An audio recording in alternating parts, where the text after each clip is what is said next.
یوتا بجہنم یومئذ لہا 70,000 زمام، قیامت کے دن جہنم کھینچ کر کے لائے جائے گی، اس کے اندر 70,000 لگامیں پڑی ہوں گی، ما کل زمام 70,000 ملک یجرونہا، اور ہر لگام کو 70,000 فرشتے کھینچ رہے ہوں گے، بیچوں بیچ ملائی جائے گی۔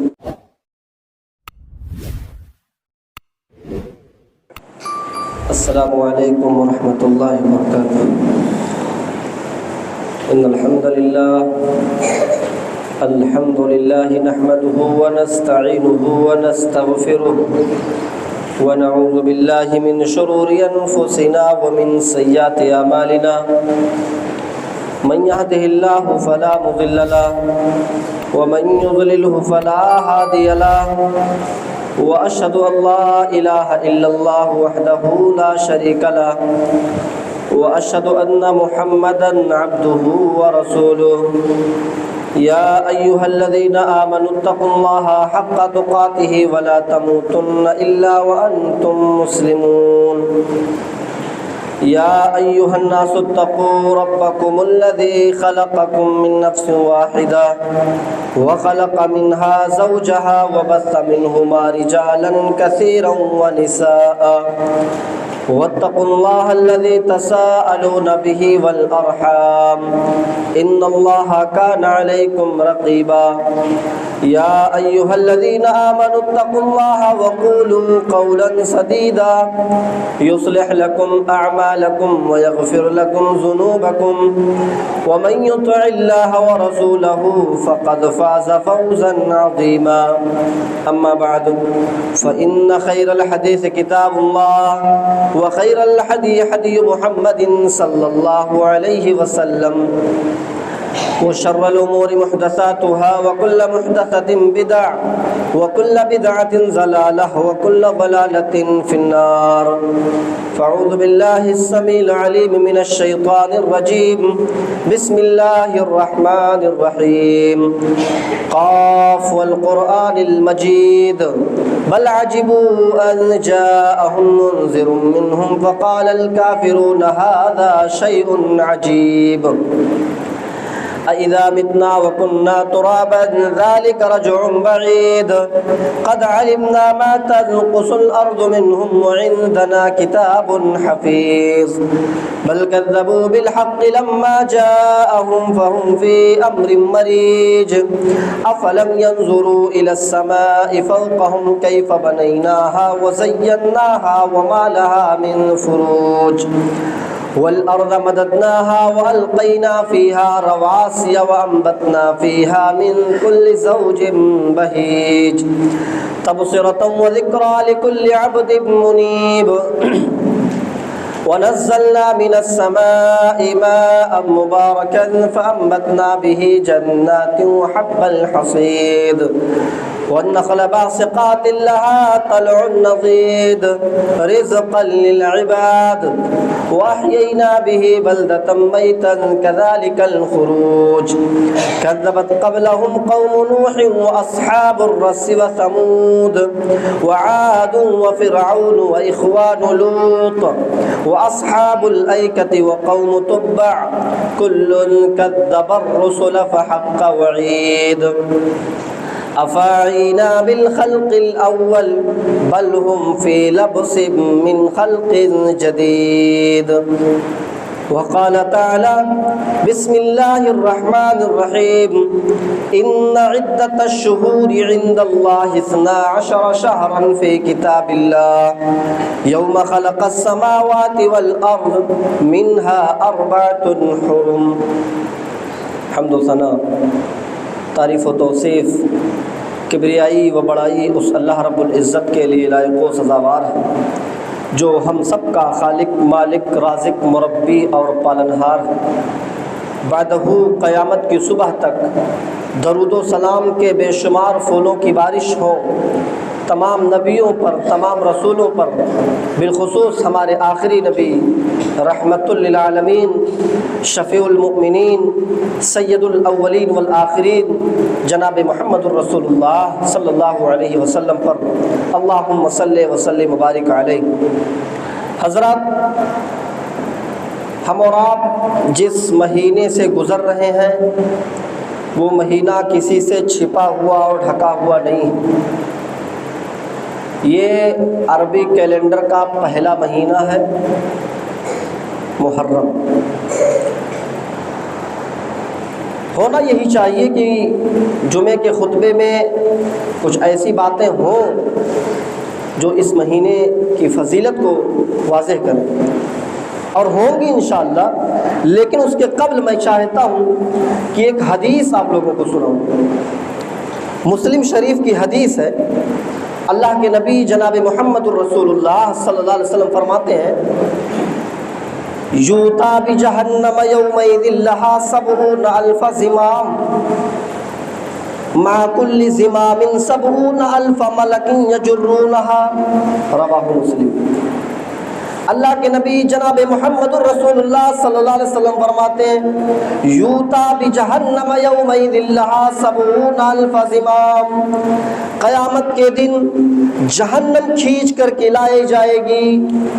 جہنم کھینچ کر کے لائی جائے گی. ہم جانوروں کو کھینچتے ہیں، جب بکری کو، گائے کو، بھینس کو، اونٹ کو، گدھے کو، تو اس کے گلے میں رسی ڈال دیتے ہیں، اس کے ناک میں نکیل ڈال دیتے ہیں. جہنم کیسے کھینچ کے لائی جائے گی؟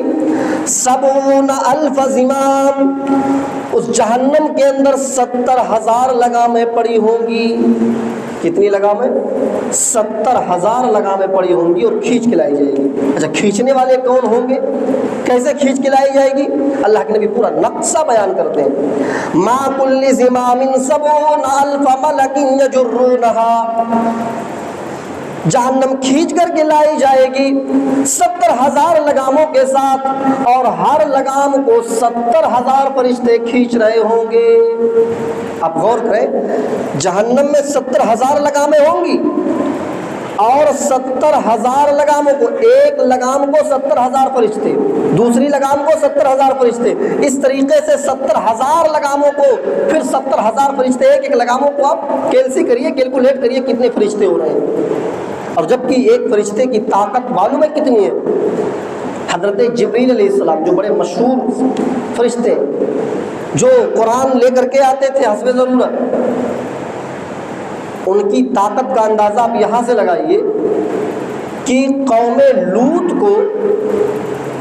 لوط کی بستی کو حضرت جبریل علیہ السلام اپنے ایک پر کی نوک پر اٹھا کر کے آسمان کے برابر لے گئے، اور قوم لوط کی بستی کو اٹھا کر کے آسمان کے برابر سے پٹک دیتے. ان کی ایک پر کی یہ طاقت ہے کہ بستی کو اکیلے ایک پر اٹھا کر کے آسمان کے برابر لے گئے اور وہاں سے پٹک دیتے. ایک پر.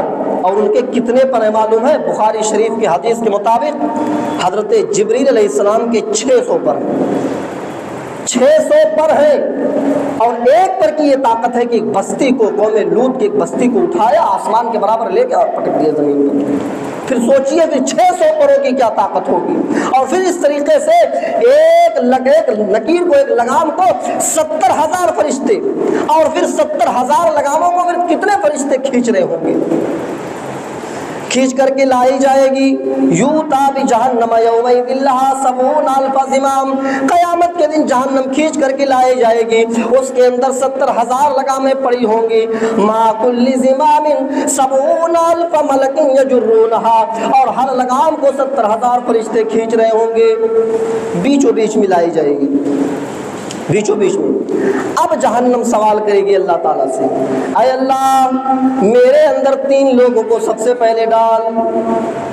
تجھے جس کو ڈالنا ہوگا ڈالنا، لیکن جہنم 3 لوگوں کو خود مانگے گی کہ 3 قسم کے لوگوں کو پہلے میرے اندر ڈال. جہنم مانگے گی. کون بد نصیب ہوں گے جن کو جہنم مانگ رہی ہوگی؟ پہلی قسم کے لوگ وہ ہوں گے، اللہ کے نبی فرماتے عقوق الوالدین، جو والدین کو دنیا میں رلاتے ہوں گے، والدین کو ستانے والے، والدین کو مارنے والے، تکلیف دینے والے کو جہنم خود مانگے گی، اے اللہ والدین کو رلانے والے کو سب سے پہلے میرے اندر داخل کر، سب سے پہلے ڈال. جہنم مانگے گی والدین کو ستانے والے کو. دوسرے قسم کے لوگوں کو جس کو مانگے گی جہنم، وہ کون لوگ ہوں گے؟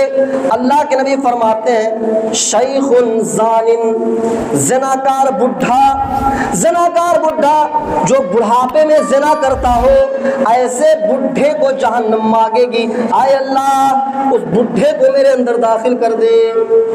جوان آدمی جب زنا کرتا ہے تو سمجھ میں آتا ہے جوانی میں بھی زنا کرنا گناہ ہے، اس کا عذاب ملے گا جہنم میں، لیکن اگر جوان آدمی زنا کرتا ہے تو ایک سمجھ میں آتا ہے کہ جوانی میں تھا، اپنے نفس کو کنٹرول نہیں کر سکا اور زنا کر لیا۔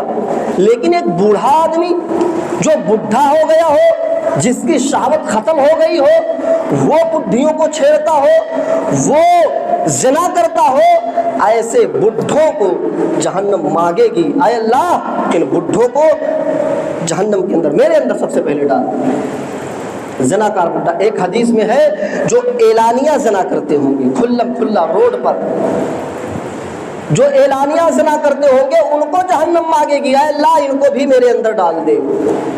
اور تیسری قسم کے کون لوگ ہوں گے؟ حدیث کے الفاظ ہیں المصورون، بڑے صاف الفاظ ہیں، المصورون، تصویر بنانے والے کو، مجسمے بنانے والے کو، مورتیاں بنانے والے کے لیے جہنم کہے گی اے اللہ اس کو تم میرے اندر سب سے پہلے ڈال۔ جہنم مانگے گی کون لوگوں کو؟ مورتیاں، مجسمے، فوٹو بنانے والے لوگوں کو، تصویر بنانے والے لوگوں کو۔ اور مسلم شریف کے حدیث کے الفاظ تو یہ ہے ان اشد الناس عذابا یوم القیامہ المصورون، قیامت کے دن سب سے ڈینجر عذاب اگر کسی کو دیا جائے گا، قیامت کے دن سب سے تگڑا عذاب اگر کسی کو دیا جائے گا تو تصویر بنانے والے کو، فوٹو بنانے والے کو، مجسمے بنانے والے، مورتی بنانے والے لوگوں کو سب سے تگڑا عذاب دیا جائے گا۔ اب یہاں ایک مسئلہ ہے، حدیث کے الفاظ کیا ہیں؟ المصورون، تصویر بنانے والے کو، جو ہاتھوں سے تصویر بناتا ہو، پینٹنگ کرتا ہو، مجسمے بناتا ہو، اس کے بارے میں آتا ہے کہ اس کو سب سے سخت عذاب دیا جائے گا۔ آج کے اس ٹیکنالوجی کے دور میں، آج کے اس ترقی یافتہ دور میں جہاں انٹرنیٹ نے خوب ترقی کی ہو، آج تصویر کی ایک دوسری شکل آ گئی ہے۔ انسان تصویر ابھی بھی بنائی جاتی ہے، پینٹنگ ہو رہی ہے، لیکن اب ہم کیا کرتے ہیں؟ موبائل کے سامنے کھڑے ہو گئے اور سیلفی لے لیے، فوٹو آ گیا۔ تو کیا یہ چیز بھی اس تصویر کے زمرے میں شامل ہے؟ آج سب لوگ، اکثر بیشتر لوگ فوٹو کھینچتے ہیں، تو کیا یہ چیز بھی اس زمرے میں شامل ہے؟ علماء کی دو رائے ہیں اس پہ، علماء کی دو رائے ہیں۔ ایک علماء کہتے ہیں کہ نہیں، ہاں یہ بھی اس زمرے میں شامل ہے جو المصورون جن کے بارے میں ذکر کیا گیا، اور کچھ علماء کی رائے یہ ہے کہ نہیں، حدیث میں المصورون کا ذکر ہے، یعنی تصویر بنانے والے جو ہاتھ سے بناتے ہیں، ناک بنایا، آنکھ بنایا، کان بنایا، چہرہ بنایا، ان لوگوں کو جہنم میں سب سے تگڑا عذاب دیا جائے گا۔ فوٹو کھینچنے والا یہ سب کام نہیں کرتا ہے، بس کیمرے کے سامنے کھڑا ہوا اور ایک کلک کیا، فوٹو آ گیا۔ فوٹو کھینچنے والا یہ کام نہیں کرتا ہے۔ تو بہت سارے علماء کا کہنا یہ کہ فوٹو کھینچنے والے کے لیے نہیں ہے، لیکن جو علماء یہ کہتے ہیں ان کا یہ مشورہ ہے کہ ضرورت سے زیادہ، بلا ضرورت اگر سیلفی اور فوٹو بھی نہ کھینچا جائے تو بہتر ہے، بلا ضرورت۔ جیسے ہمارے نوجوان جاتے ہیں کوانو ندی پر تو ایک پوز میں 10 فوٹو کھینچتے ہیں، ایسے کھڑے ہوئے، ایسے ایک پوز میں 10 فوٹو۔ تو بلا ضرورت، حسب ضرورت ضروری ہے، چلو کوئی ضرورت ہے ہم نے کھینچ لیا، بلا ضرورت زیادہ فوٹو کھینچنے سے پرہیز کرنا چاہیے، بچنا چاہیے۔ حدیث کے الفاظ بھلے المصورون پر ہے، لیکن بہت سارے علماء کی رائے ہے کہ بلا ضرورت نہ کھینچا جائے۔ اب یہاں ایک مسئلہ اور ہے، ویڈیو بن رہا ہے، یہ بھی ایک تصویر ہے، اس کا کیا حکم ہے؟ تو میرے بھائیوں، یہ آج انٹرنیٹ کے دور میں جہاں 99% لوگ سوشل میڈیا سے جڑے ہوئے ہوں، اور سوشل میڈیا پر آپ دیکھ رہے ہیں کتنی زیادہ بے حیائی ہوتی جا رہی ہے۔ فیس بک کھولو تو کوئی اچھی ویڈیو آتی نہیں، صرف بے حیا چیزیں آتی ہیں۔ ایسے دور میں یہ دین کی باتیں ہمارے لیے انٹرنیٹ پر شیئر کرنا بہت ضروری ہے، بہت ضروری ہے، کیونکہ موبائل کا صحیح استعمال کیسے ہوگا؟ ایک انسان کے اوپر اگر بین کر دیا جائے نا، آپ اسلامک چیز بھی نہیں ڈال سکتے ہو، تو بے حیا چیزیں تو کھلے عام آ رہی ہیں، انسان موبائل کا صحیح استعمال کیسے کرے گا؟ صحیح استعمال کیسے کرے گا؟ اور جو یہ ویڈیو جو بنتا ہے اور انٹرنیٹ پر ڈالی جاتی ہے. آپ نے یہاں لائیو سنا, فیس ٹو فیس سنا, یہ شام تک نیٹ پہ جائے گی. نیٹ پہ جانے کے بعد سینکڑوں لوگ دیکھیں گے. اگر ان سینکڑوں لوگوں میں سے کسی ایک کی بات, قرآن و حدیث کی بات سمجھ میں آ گئی اور اس نے عمل کر لیا اس بات پر, تو پھر تو ہمارے لیے صدقہ جاریہ کا کام کرے گی. ہم نے بتایا قرآن حدیث کی باتیں, نیٹ پہ ڈالا اور لوگوں نے اس کو انٹرنیٹ پر سنا اور پھر اس پر عمل کر لیا تو ہمارے لیے صدقہ جاریہ. جب تک وہ عمل کرے گا ہم کو ثواب ملتا رہے گا. تو لہٰذا یہ کہنا کہ اسلامک چیز بھی پوسٹ نہیں کر سکتے ہو, یہ غلط بات ہے. میں جب عید کے بعد آیا ہوں, اس سال عید کے بعد, تو بہت سارے احباب نے بتایا مجھے کہ مولانا صلاح الدین صاحب نے ویڈیو کے بارے میں کہا ہے کہ ویڈیو بنانا درست نہیں ہے, اس میں اخلاص کی کمی پائی جاتی ہے. لوگوں نے بتایا مجھے کہ اس ویڈیو میں اخلاص کی کمی پائی جاتی ہے. میں کہتا ہوں آپ کو کیسے معلوم کہ ویڈیو بنانے والے کے دل میں اخلاص کی کمی پائی جاتی؟ میں کہتا ہوں ناظم صاحب 5 ٹائم کی نماز ماشاءاللہ پابندی سے پڑھتے ہیں. حاجی صاحب نماز کے ساتھ ساتھ تہجد کی گزار بھی ہیں. اب اگر میں یہ کہوں ناظم صاحب آپ 5 ٹائم کی نماز پڑھتے ہیں, آپ دکھاوے کے لیے نماز پڑھتے ہیں, آپ کے اندر اخلاص کی کمی پائی جاتی ہے. آپ یہ چاہتے ہیں کہ لوگ مجھے نمازی کہیں. حاجی صاحب آپ تہجد گزار, رات میں تہجد کی نماز پڑھتے ہیں, آپ اپنا شہرت بنانا چاہتے ہیں کہ دیکھو میں تہجد گزار ہوں, میں حاجی ہوں, نمازی ہوں, آپ دکھانا چاہتے ہیں. اگر میں یہ بات کہہ دوں گا کہ آپ شہرت کے لیے آپ کے اندر اخلاص کی کمی پائی جاتی ہے, تو کیا ہوگا؟ لوگ کیا کہیں گے؟ ارے بڑا علامہ آئے ہو بنت ہو, ارے ہم نماز پڑھی تو ہم جانی, اللہ تعالیٰ جانے, یہ ہم نماز عبادت کر رہا ہوں, تم کون ہوتے ہو کہنے والے, ہمارے نیت پر ڈاکہ ڈالنے والے. ہم کس نیت سے پڑھ رہے ہیں اور کیوں پڑھ رہے ہیں, یہ تم نیت پر ڈاکہ ڈالنے والے کون ہو سکتے ہو؟ تو کسی کی نیت پر اگر آپ ڈاکہ ڈال لیں تو غلط بات ہے. بخاری شریف کی حدیث ہے, بخاری شریف, حضرت اسامہ ابن زید رضی اللہ تعالیٰ ایک جنگ میں لڑ رہے ہیں, ایک کافر سے مقابلہ کر رہے ہیں, اور لڑتے لڑتے اس کافر کو پچھاڑ دیا, گرا دیا زمین پر, اور تلوار اس کی گردن پر رکھ دی. جیسے ہی مارنے چلے اس کافر نے کلمہ پڑھ لیا, لا الہ الا اللہ, اس نے کلمہ پڑھ لیا. لیکن پھر بھی حضرت اسامہ ابن زید اس کافر کو قتل کر دیتے ہیں, مار دیتے ہیں. یہ بات اللہ کے نبی کو پہنچ گئی کہ ایک کافر کے گردن پر تلوار اسامہ نے رکھی اور اس کافر نے کلمہ پڑھ لیا, اس کے بعد بھی اسامہ نے قتل کر دیا. اللہ کے نبی نے اسامہ کو بلاتے ہیں, اے اسامہ ادھر آؤ, کیا بات ہے, تم نے اس کافر کو مارا, مرنے سے پہلے اس کافر نے کلمہ پڑھ لیا تھا؟ اسامہ نے کہا ہاں اللہ کے نبی. اللہ کے نبی نے کہا تم نے اپنے کانوں سے سنا اس نے کلمہ پڑھا تھا؟ کہا ہاں اللہ کے نبی, میں نے اپنے کانوں سے سنا اس نے کلمہ پڑھا تھا. تو اللہ کے نبی نے فرمایا پھر نہیں مارنا چاہیے تھا. جب اس نے کلمہ پڑھ لیا تھا تو تلوار نہیں چلانی چاہیے تھی, چھوڑ دینا چاہیے تھا. تو اسامہ ابن زید نے کہا اللہ کے نبی وہ تلوار کے ڈر سے کلمہ پڑھ رہا تھا, وہ موت کے ڈر سے, جب میں دیکھا کہ میں بچوں گا نہیں, تلوار چل جائے گی, تو اس نے تلوار کے ڈر سے, موت کے ڈر سے اس نے کلمہ پڑھا. اللہ کے نبی نے جو جملے کا سنی, اللہ کے نبی نے کیا کہا ہے اسامہ, کیا تم نے اس کا دل چیر کر کے دیکھ لیا تھا؟ کیا تم نے, بخاری شریف کی حدیث ہے, کیا تم نے اس کا دل چیر کر کے دیکھ لیا تھا کہ اس نے تلوار کے ڈر سے پڑھا تھا یا اللہ کے لیے پڑھا تھا؟ کہا نہیں.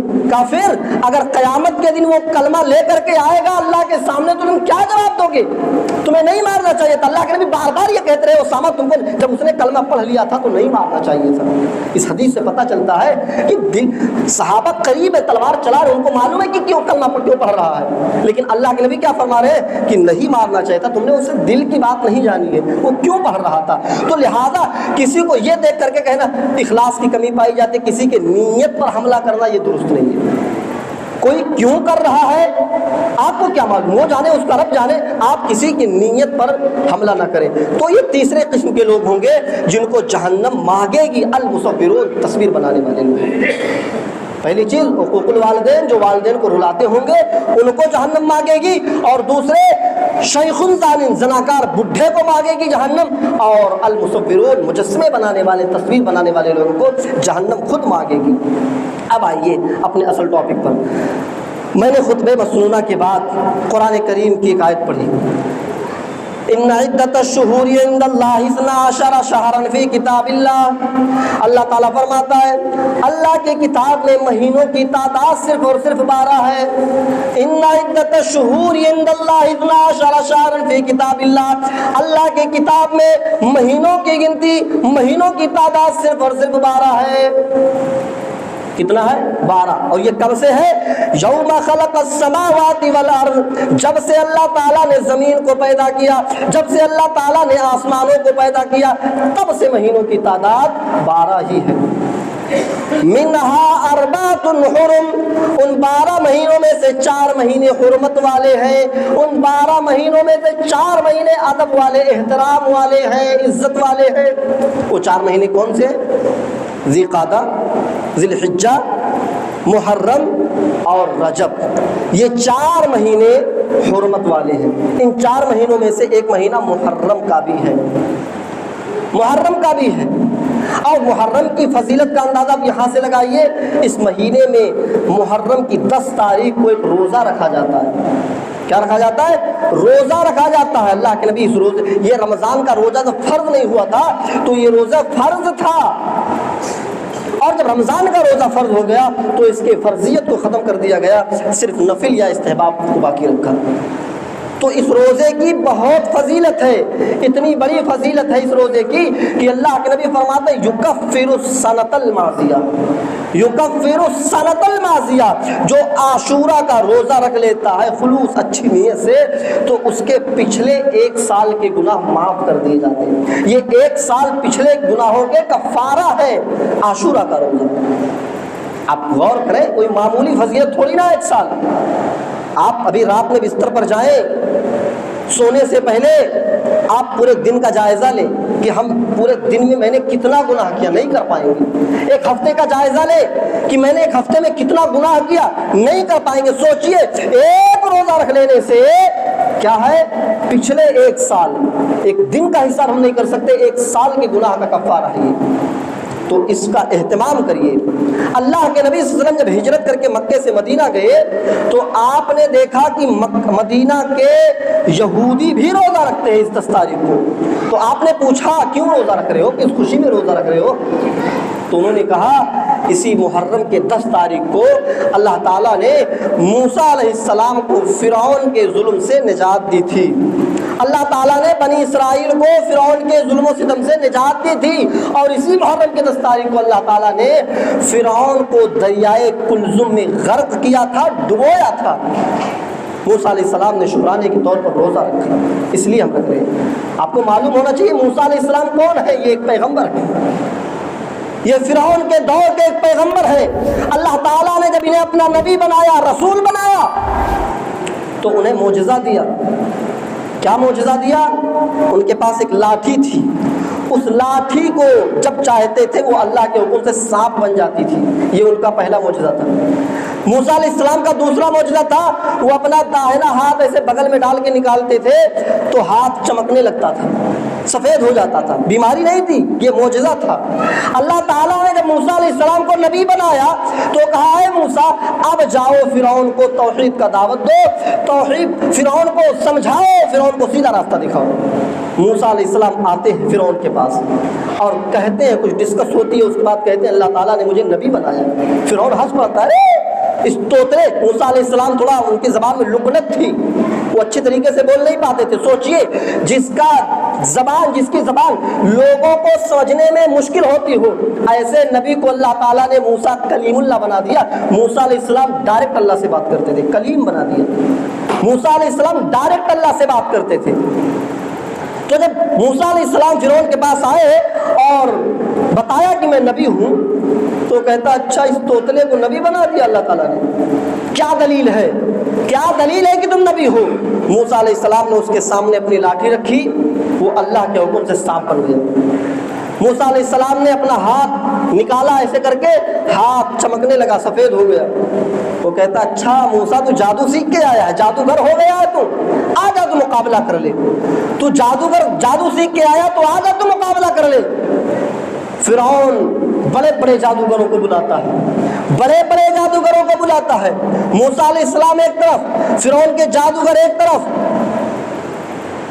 مقابلہ شروع ہونے جا رہا ہے۔ فرعون کے جادوگر پوچھتے ہیں فرعون اگر ہم موسیٰ کو ہرا دیے، موسیٰ اگر ہار گئے تو ہمیں انعام میں کیا ملے گا؟ فرعون وعدہ کرتا ہے کہ میں تجھے یہ چیز دوں گا۔ جب موسیٰ علیہ السلام کی سیرت پر جب کبھی خطبہ دوں گا انشاءاللہ تو پورا واقعہ پوری چیز تفصیل سے بتاؤں گا، ابھی کچھ چیزیں کٹ آؤٹ کرتے ہوئے چلتا ہوں، جمعے کا خطبہ مختصر ہوتا ہے۔ اب مقابلہ شروع ہو گیا۔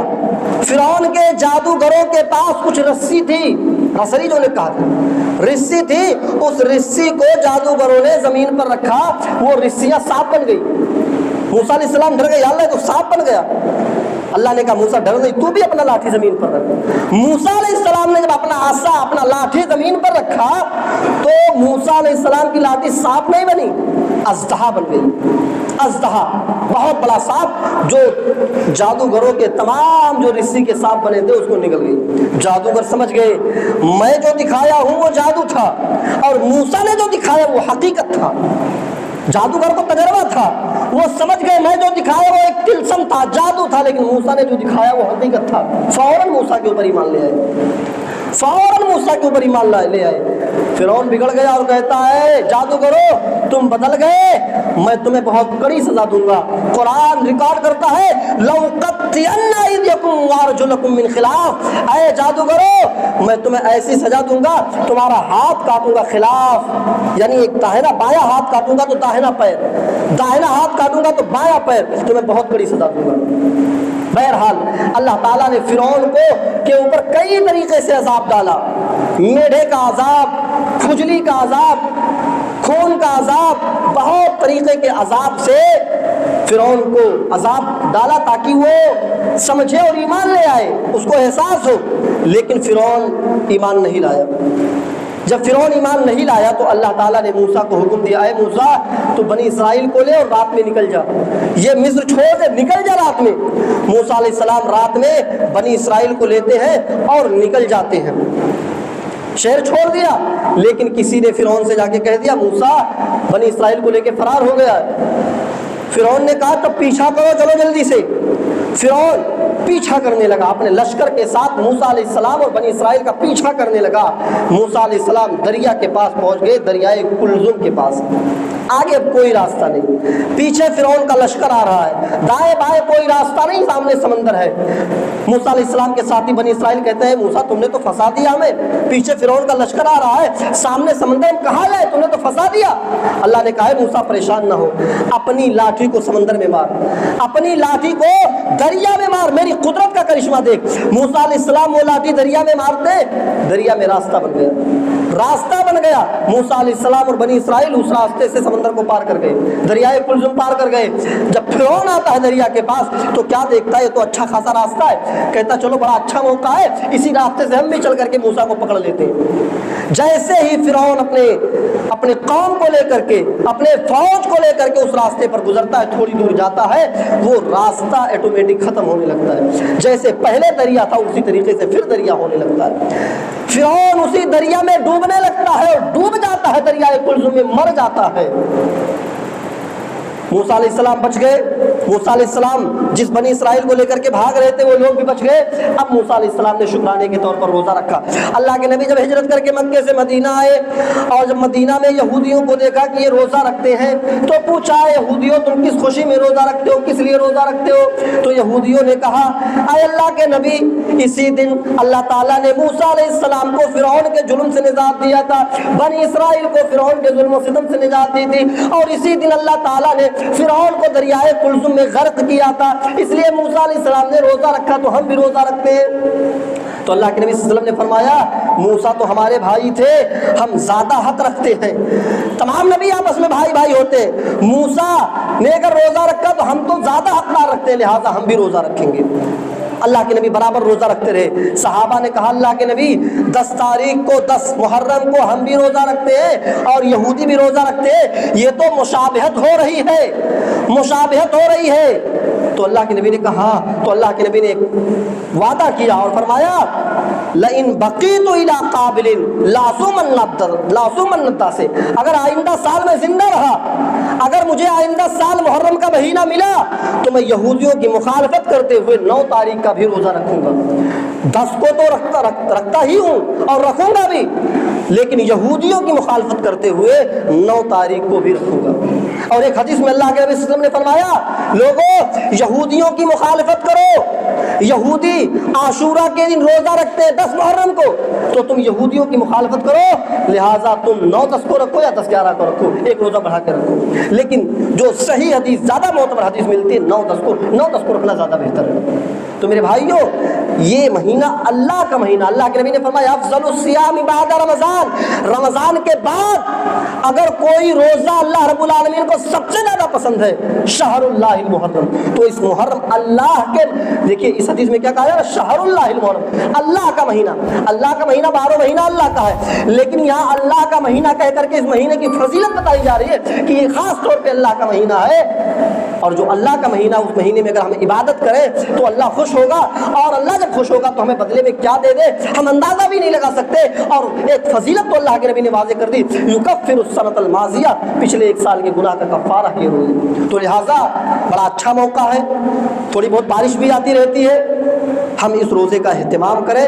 آج محرم کی 8 تاریخ ہے، کل 9 ہے اور پرسوں 10 ہے، تو کل کا روزہ اور پرسوں کے روزے کا ہم خاص طور سے اہتمام کریں۔ یہ 1 سال پچھلے کے گناہوں کا کفارہ ہے۔ اس مہینے میں ایک حادثہ پیش آیا تھا، حضرت حسین رضی اللہ تعالیٰ عنہ کو کربلا کے میدان میں بڑی بے دردی کے ساتھ مارا گیا۔ یہ حسن اور حسین کا نام ہم عام طور سے سنتے رہتے ہیں، معلوم بھی ہے کہ یہ حسن اور حسین ہے کون؟ یہ حسن اور حسین پیارے نبی جناب محمد الرسول اللہ صلی اللہ علیہ وسلم کے نواسے، اللہ کے نبی ان نواسوں سے بڑی محبت کرتے تھے۔ آپ نے ان نواسوں کے بارے میں فرمایا سیدہ شباب اہل الجنہ، یہ ہمارے حسن اور حسین یہ جنت میں نوجوانوں کے سردار ہوں گے۔ اللہ کے نبی ایک بار خطبہ دے رہے تھے ممبر پر، جمعے کا خطبہ دے رہے تھے، اور آپ نے دیکھا کہ میرے دونوں نواسے آ رہے ہیں سرخ رنگ کا کپڑا پہن کے، اور گرتے پڑتے، چھوٹے سے تھے حسن حسین، گرتے پڑتے آ رہے تھے۔ اللہ کے نبی کو برداشت نہیں ہوا، خطبہ روک دیا۔ سوچئے کتنی محبت کرتے تھے اپنے نواسوں سے، اللہ کے نبی خطبہ دے رہے اور دیکھ رہے میرے نواسے آ رہے گرتے پڑتے، تو اللہ کے نبی اپنا خطبہ بند کر دیتے ہیں، ممبر سے اترتے ہیں، دونوں نواسوں کو گود میں لیتے ہیں، ممبر پر بٹھاتے ہیں، اور پھر آپ نے اپنا خطبہ چالو کیا۔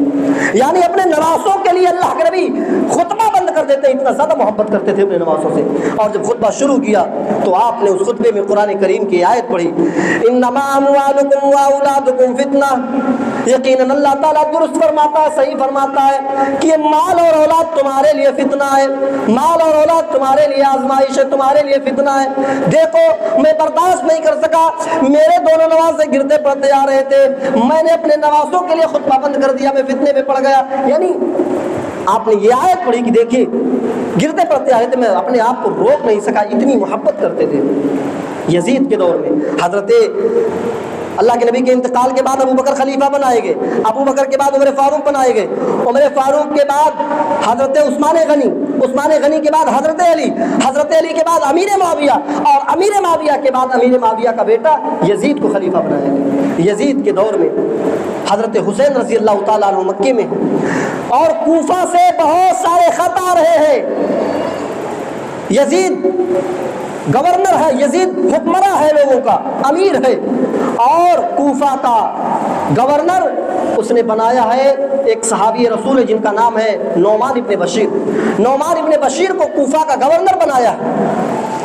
لوگوں نے شکایتیں کی، کوفہ سے خط بھیجنا شروع کی ہے، امام حسین صاحب یزید نے کوفہ کے لیے جس کو گورنر بنایا ہے اس کے پیچھے نماز نہیں پڑھتے، جمعے کی نماز نہیں پڑھتے ہیں، ماحول بہت خراب ہے، آپ چلے آئیے، ہم آپ کے ہاتھ پر بیعت کرنے کے لیے تیار ہیں۔ حضرت حسین رضی اللہ تعالیٰ عنہ جانتے تھے کہ کوفہ والے بڑے بے وفا ہیں، کوفہ والے کسی کے ساتھ وفا نہیں کرتے ہیں، تو حضرت بہت سارے خط آنا شروع ہو گئے، تو حضرت حسین رضی اللہ تعالیٰ عنہ نے اپنے چچیرے بھائی مسلم بن عقیل کو بھیجا کہ جاؤ دیکھو کیا حال ہے، وہاں سے بڑے سارے خط آ رہے ہیں۔ ظاہر سی بات ہے اب خط وہاں کے لوگ بھیج رہے ہیں تو وہاں کے حکمراں کو ضرور خبر ہوگی کہ یہاں کا جو گورنر میں نے بنایا وہ ٹھیک نہیں، اسی لیے حسین کو بلایا جا رہا ہے۔ تو مسلم بن عقیل کو جانے سے پہلے یزید نے نعمان ابن بشیر کو گورنر کے پوسٹ سے ہٹا دیا اور عبید اللہ ابن زیاد کو کوفہ کا گورنر بنا دیا۔ گورنر کون تھے پہلے؟ نعمان ابن بشیر۔ لیکن جب یزید کو بھی پتا چلا کہ ان کے پیچھے لوگ نماز نہیں پڑھتے ہیں، جمعے کی نماز نہیں پڑھتے، تو یزید نے نعمان ابن بشیر کو گورنری کے پوسٹ سے ہٹا دیا اور ایک خوخار قسم کے آدمی جس کا نام عبید اللہ ابن زیاد تھا اس کو خلیفہ بنا دیا، اس کو گورنر بنا دیا۔ مسلم بن عقیل جب پہنچتے ہیں کوفہ تو کوفہ کے لوگ بڑی عزت کی، 12,000 تقریباً 12,000 لوگ مسلم بن عقیل جو حضرت حسین رضی اللہ تعالیٰ عنہ کے چچیرے بھائی تھے، 12,000 لوگ ان کے ہاتھ پر بیعت کرتے ہیں۔ مسلم بن عقیل سمجھ گئے یعنی ماحول اچھا ہے، وہاں سے خط بھیجتے ہیں کہ یہ میرے بھائی حسین چلے آؤ جتنا جلدی ہو سکے، ماحول بالکل ٹھیک ہے۔ جب خط ملتا ہے فوراً حضرت حسین رضی اللہ تعالیٰ عنہ چل دیتے ہیں، مکے سے چل دیتے ہیں۔ ابھی کربلا کے میدان میں پہنچتے ہیں کہ سعد جو گورنر ہے عبید اللہ ابن زیاد وہ اپنے ایک آدمی کو بھیجتا ہے جس کا نام عمر بن سعد ہے، وہ بھیجتا اور کہتا جاؤ حسین رضی اللہ تعالیٰ عنہ کو گرفتار کر کے لے آؤ۔ یا حضرت حسین رضی اللہ تعالیٰ عنہ بھی کہاں پہنچے ہیں؟ کربلا کے میدان میں، اور جو وہاں کا گورنر ہے عبید اللہ ابن زیاد وہ اپنے آدمیوں کو بھیجتا ہے جاؤ گرفتار کر کے لے آؤ۔ یہ جب آتے ہیں عمر بن زیاد اور حضرت حسین رضی اللہ تعالیٰ عنہ سے جب ملتا ہے تو تھوڑی بہت ڈسکس ہوتی ہے، اور آنے سے پہلے بہت سارے لوگ حضرت جو مسلم بن عقیل کو جو بھیجا تھا حضرت حسین رضی اللہ تعالیٰ عنہ نے، ان کو یہ لوگ قتل کر دیتے ہیں، ان کو یہ لوگ قتل کر دیتے ہیں۔ ابھی خط آیا نہیں ہے حسین رضی اللہ تعالیٰ عنہ کی طرف سے کہ تم لوٹ جاؤ، اس سے پہلے مسلم بن عقیل کو قتل کر دیا۔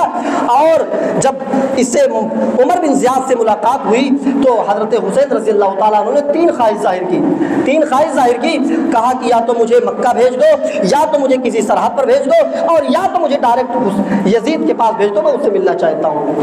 یہ تینوں معاملے پہ وہ راضی نہیں ہوئے اور جنگ ہوئی، اور اس جنگ میں حضرت حسین رضی اللہ تعالیٰ عنہ کو شہید کر دیا گیا۔ جو سامنے فوج آئی تھی عمر بن زیاد کی، اس کے ساتھ 4,000 کی فوج تھی، اور حضرت حسین رضی اللہ تعالیٰ عنہ کے ساتھ صرف 72 لوگ تھے۔ کب تک لڑتے؟ بس ایک مقابلہ تھا، لڑ رہے تھے، لڑتے لڑتے حضرت حسین رضی اللہ تعالیٰ عنہ کو شہید کر دیا گیا اور ان کی شہادت ہوئی۔ یہ اسلامی تاریخ کی کوئی پہلی شہادت نہیں ہے، اس سے پہلے بھی بہت سارے صحابہ کرام شہید ہوئے۔ حضرت عمر فاروق رضی اللہ تعالیٰ عنہ کو فجر کی نماز میں لولو، فیروز نامی لولو وہ آتا ہے اور نماز کی حالت میں خنجر مار دیتا، شہید ہو جاتے ہیں۔ حضرت علی رضی اللہ تعالیٰ عنہ کو شہید کیا گیا، حضرت حمزہ رضی اللہ تعالیٰ عنہ کو شہید کیا گیا۔ بڑے بڑے صحابہ ہیں جو ان کو شہید کیا گیا، آج ہمیں ان کی شہادت یاد نہیں آتی ہے۔ کربلا کے میدان میں حضرت حسین رضی اللہ تعالیٰ عنہ کو شہید کیا گیا، لوگ آج بھی ان کے شہادت پر ماتم مناتے ہیں، غم کا اظہار کرتے ہیں، جبکہ اللہ کے نبی صلی اللہ علیہ وسلم نے فرمایا کہ جب کسی کے گھر میں انتقال ہو جائے، جب بھی کسی کے گھر میں کوئی انتقال کر جائے تو 3 دن سے زیادہ غم نہ کرے، 3 دن سے زیادہ سوگ نہ منائے، 3 دن تک پڑوسیوں کو، رشتہ داروں کو حکم دیا گیا ہے کہ 3 دن تک اس کے گھر کھانا پہنچائے، 3 دن تک اس کا خیال رکھے، چوتھے دن نہیں، 3 دن سے زیادہ نہیں۔ خود اللہ کے نبی کا بیٹا عبداللہ جس کا نام گود میں انتقال کر جاتا ہے، اللہ کے نبی کی آنکھوں میں آنسو آ گئے۔ حضرت عبد الرحمن ابن عوف کہتے ہیں اللہ کے نبی آپ رو رہے ہیں اپنے بیٹے کے انتقال پر؟ اللہ کے نبی نے کہا میں انسان ہوں، میں بھی ایک باپ ہوں، اولاد کی محبت مجھے بھی ہے، مجھے آنسو آ گئے۔ اور اللہ کے نبی اپنے بیٹے کو گود میں لیے ہوئے یہ جملہ کہتے ہیں ان العین تدمع والقلب یحزن ولا نقول الا ما يرضى ربنا، اے میرے بیٹے تیرے جدائی پر میری آنکھیں نم ہیں، میری آنکھوں سے آنسو گر رہے ہیں، میرا دل غمگین ہے، لیکن میں غم ضرور ہے، لیکن میں اپنی زبان سے کوئی ایسے جملے نہیں نکالوں گا جس سے میرا رب ناراض ہو جائے۔ آج کسی کا بچہ انتقال ہو جاتا ہے تو کیسا ماتم، عورتیں دوپٹہ ہٹا کر کے اور ماتم کرتی ہیں، سینہ پیٹتی ہیں اور کہتی ہیں ایک ایک چیز کا کھلونے کو اٹھا کر کے، بلہ کو، گیدے کو اور تمام چیزوں کو اٹھا کر کے اس کھلونے سے کون کھیلے گا، یہ کون کرے گا، ماتم کرتی ہیں۔ اللہ کے نبی صلی اللہ علیہ وسلم نے منع کیا ہے ماتم کرنے سے۔ میرے بھائیوں یہ چند بنیادی باتیں تھیں جو میں نے آپ کے سامنے رکھی۔